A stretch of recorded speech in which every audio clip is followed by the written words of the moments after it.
एक ऐसे संत जिनकी भक्ति से खुश होकर मां गंगा को भी प्रकट होना पड़ा। मैं बात कर रहा हूं संत शिरोमणि गुरु रविदास जी की। अन कहीं अनसुने कथन में आपका स्वागत है दोस्तों।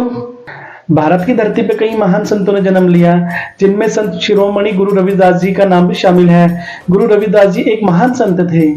गुरु रविदास जी ने अपना संपूर्ण जीवन समाज से जाति भेदभाव को दूर करने और समाज सुधार व समाज कल्याण कार्यों में समर्पित कर दिया।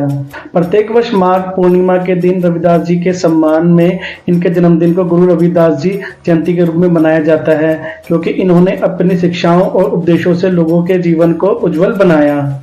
इस साल गुरु रविदास जी जयंती 12 फरवरी को है। आइए जानते हैं रविदास जयंती का इतिहास और उसके महत्व। गुरु रविदास जी को रैदास, रोहिदास, रोहदास के नाम से भी जाना जाता है। वैसे रविदास जी की जयंती को लेकर कई मत भी हैं, लेकिन रविदास जी के जन्म की तिथि के लिए एक दोहा बहुत प्रचलित है। 1433 की माघ सुदी 15 दुखियों के कल्याण हित प्रगटे श्री गुरु रविदास जी। इसका अर्थ है गुरु रविदास जी का जन्म माघ मास की पूर्णिमा को रविवार के दिन 1433 को हुआ। रविदास जी के पिता मल साम्राज्य के राजा नगर के सरपंच थे और वह जूतों का व्यापार और उसकी मरम्मत का कार्य करते थे। पिता का नाम संतोख दास और मां का नाम कलसा देवी था। कहा जाता है कि बचपन से ही गुरु रविदास जी बेहद बहादुर और ईश्वर के बहुत बड़े भक्त थे, लेकिन उन्होंने अपने जीवन काल में उच्च जाति के द्वारा उत्पन्न भेदभाव की वजह से काफी संघर्ष करना पड़ा, जिसका जिक्र उन्होंने अपने लेखन के द्वारा किया है। उन्होंने लोगों को सीख दी कि समाज में बिना किसी भेदभाव के सबका सम्मान करना और सबका आदर करना चाहिए। कहते हैं कि बचपन में संत रविदास जी अपने गुरु पंडित शारदानंद की पाठशाला गए, जिसको बाद में कुछ उच्च जाति के लोगों द्वारा वहां दाखिला लेने से रोका गया, परंतु पंडित शारदानंद जी ने बिना किसी सोच विचार के रविदास जी को पाठशाला में दाखिला दिया। वही पाठशाला में गुरु रविदास जी की मित्रता अपने गुरु पंडित शारदानंद के पुत्र से हो गई। एक दिन दोनों लुका छुपी का खेल खेल रहे थे। पहली बार गुरु रविदास जी जीते, दूसरी बार उनका मित्र की जीत हुई। अब रविदास जी की बारी थी, लेकिन अंधेरा होने की वजह से उन्होंने खेल को अगली सुबह जारी रखने का फैसला किया। जब सुबह रविदास जी खेलने पहुंचे और उन्होंने अपने मित्र का इंतजार करने लगे, लंबे समय तक इंतजार करने के बाद भी जब उनका मित्र नहीं आया, उसी समय वह अपने मित्र के घर गए तो देखा कि उनके मित्र की मृत्यु हो चुकी है और शव जमीन पर लिटाया हुआ है। यह देखकर रविदास जी ने अपने मित्र के शव के पास गए और कहा, दोस्त, यह सोने का समय नहीं है, यह तो लुका छुपी खेलने का समय है। रविदास जी के शब्द सुनते ही उनका मित्र फिर से जी उठा। इस आश्चर्यजनक पल को देखकर हर कोई हैरान हो गया था। इस तरह वह अपने चमत्कारों के कारण धीरे धीरे लोकप्रिय होने लगे। कहते हैं भगवान के प्रति असीम प्रेम और भक्ति के कारण गुरु रविदास जी अपने पारिवारिक व्यापार से नहीं जुड़ पा रहे थे, अतः जिसके कारण उनके पिताजी ने उनका विवाह कम उम्र में ही कर दिया था, जिससे उनको पुत्र प्राप्ति हुई। गुरु रविदास जी सांसारिक मोह की वजह से अपने परिवार पर ध्यान नहीं दे पा रहे थे।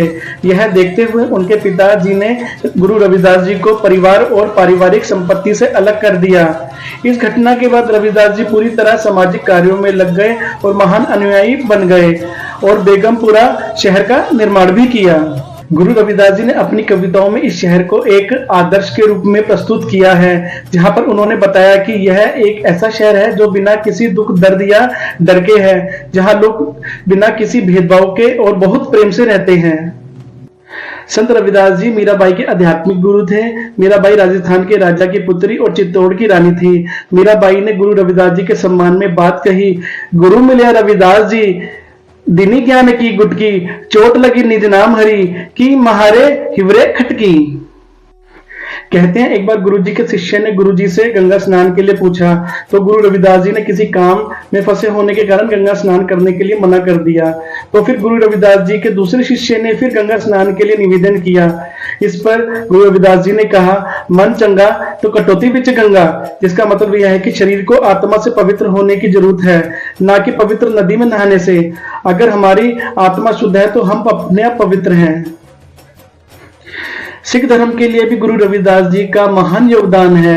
सिख धर्म ग्रंथ में उनके पद, भक्ति गीत और दूसरे लेखन कुल मिलाकर 41 पद आदि दिए हैं। गुरु ग्रंथ साहिब, जो कि 5वें सिख गुरु अर्जन देव द्वारा संकलित की गई, सामान्यतः रविदास जी के अध्यापन के अनुयायी को रविदासिया कहा जाता है और रविदासिया के गुरु के अध्ययन को रविदासिया पंथ कहा जाता है। एक बार पंडित गंगाराम गुरु रविदास जी से मिले और उनका सम्मान किया। पंडित गंगाराम कुंभ के उत्सव में जा रहे थे तो रविदास जी ने कहा कि यह दमड़ी गंगा माता को दे देना, जब वह अपने हाथों से स्वीकार करे। पंडित जी ने मुस्कुराते हुए दमड़ी ले ली और हरिद्वार की ओर रवाना हो गए। हरिद्वार जाकर पंडित जी ने गंगा स्नान किया और रविदास जी की दी हुई दमड़ी को हाथ में लिया और जोर से आवाज लगाई, मां गंगा, यह दमड़ी तेरे भक्त ने भेजी है।